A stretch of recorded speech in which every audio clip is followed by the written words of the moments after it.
on weekend tournaments, how do you balance the kids wanting to have fun, swimming, going out to eat, staying up late, with wanting them to be really ready to perform their best? Go to bed early, don't let the pool zap your energy, don't eat a bunch of nasty food, etc. That's a tough one, especially at that younger age, because you can't really control what they're doing. I mean, I coach our 16U team right now, and especially when we're going away on road trips, I'll let them know we've got a 11 o'clock curfew. You got to be in your room by 11. I'm not saying you've got to be in bed with the lights out, but we're not going to be out all hours of the night swimming in the pool, doing whatever 16-year-old boys are going to do.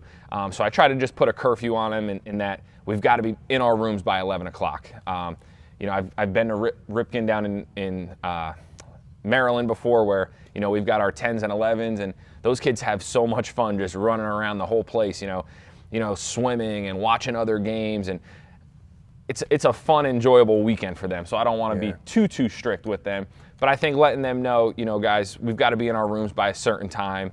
The challenging part is when you've got a 4 o'clock game the next afternoon, and the kids wake up early, they have breakfast, and now they're running around all day, and they're not ready. So one thing I did with my guys, we were down in Georgia. They were a little bit older at this time. They were 15 years old, but we did like a team lifting session. And I'm not sure what age you're talking about, but we had a 6 o'clock game at night. I told the guys, have breakfast. We're going to meet in the weight room at 11. And it wasn't anything crazy. It wasn't anything that was going to beat them up for the game that night. But we went down, we did some good stretches. We did some good dynamic warm-ups. We did some med ball throws. We did some push-ups, some planks, and we just had some fun with it. But it was a good way to just get the kids doing something aside from, going to McDonald's and hanging out and playing video games and being lazy all day. So I think the more things you can do team-oriented instead of setting strict guidelines and rules, I think helps. I think sometimes when you set strict guidelines and rules, you might, make a couple of parents angry, or the kids might get frustrated, but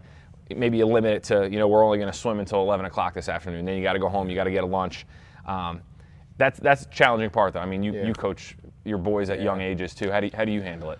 I think, a good thing that we could do as coaches is just educate the parents on, what are some good practices, right? Like, if you have a game that's at 9 o'clock in the morning and then you have another game at 12 o'clock, how many times do you see kids just racing to the snack shack and they're double burgering and drinking sodas, and next they go to the second game and they're like, oh man, coach, and you're just like, those aren't good habits. Like, that's not something good. So what can we do? We can pack oranges, we can, make peanut butter and jelly sandwiches, we can, so I think that, you educating them on what good nutrition is the night before, what's a good snack food in between games, making sure that they're drinking water and that everybody's bringing water and stuff like that. I think that stuff is a really good thing, because now that's going to be the alternative that you'll see a lot more kids, without saying it's mandatory to do this. Instead, you'll see a lot more kids with peanut butter and jelly sandwiches or bananas or grapes and stuff like that. I agree with Steve that, his stuff was dead on point, and I'm just adding that little bit to that. But we had a parent on our team. Every tournament last year, he would always bring a big Gatorade cooler. He would bring a Gatorade cooler with ice packs, with Gatorades, with waters, a big bag of Snickers and a big bag of Twix. And I think Coach Duke was the one that had the most Snickers. I think we need to set a guideline for Coach Duke. He must have had 50 of those things every game. They're like the little mini bite size. And, we'd always get a kick out of it. But we've seen it. I had a kid on my team who was 15 years old, and he's sitting there on top of the cooler eating Snickers after Snickers. And, the next sitting, I asked him if he's ready to go warm up, and he needed an inning off. He was sitting in the back of the dugout. He didn't want to move. He was in a food coma. So just monitoring what they eat, I think, is really important, too. I think that, baseball players, they always say baseball players are superstitious. And every time that we'd score a run, I'd eat a little Snickers, and next thing you know, we scored 5. So I had to just keep up with the runs. That's why my pocket was growing. So, but that's funny. Yeah, I think that it's somebody said something about the White Claws at the game with the parents, making sure that they got to be monitored too. That's correct. That is very true.